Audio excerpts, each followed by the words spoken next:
पानभर आहे, जरा पेशन्स ठेवून ऐका.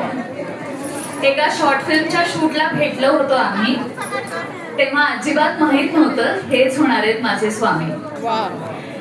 त्याने हातात धरलेला कॅमेरा, मी केलेली अभिनयाची निवड, कामात पुरते गुंतून गेलो, एकमेकांना भेटायला नव्हती सवड. फोन, व्हॉट्सअप, व्हिडिओ कॉल्सने जरा सोपं केलं जगणं. आता तुझ्या पॅकअप नंतरचा वेळ, हेच होतं दोघांचंही मागणं. काम करत राहिलो, एकमेकांना समजून घेतलं, कसं कधी कळलंच नाही, पण हे लॉंग डिस्टन्स प्रेम फुलत गेलं. तो होता पुण्यात, मी होते मुंबईत. मग आठवण यायला लागली, त्या आठवणीनेच बहुतेक प्रेमाची गाठ अजून घट्ट झाली. सतत सांगत राहिलो एकमेकांना, कामावर फोकस कर, योग्य वेळ आल्यावर होणारच आहोत आपण एकमेकांचे वधूवर.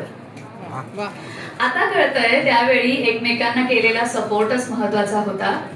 डोळे भरून येतात ते सगळं मागे वळून बघता बघता. आता त्याच्या कॅमेरा, लेन्स, लाईट्स आणि फोकसला मी सुद्धा समजून घेतलंय. माझ्या आयुष्यातल्या अभिनयाच्या रसांना त्यानेही आपलंसं केलंय. आज लग्न झालंय आमचं.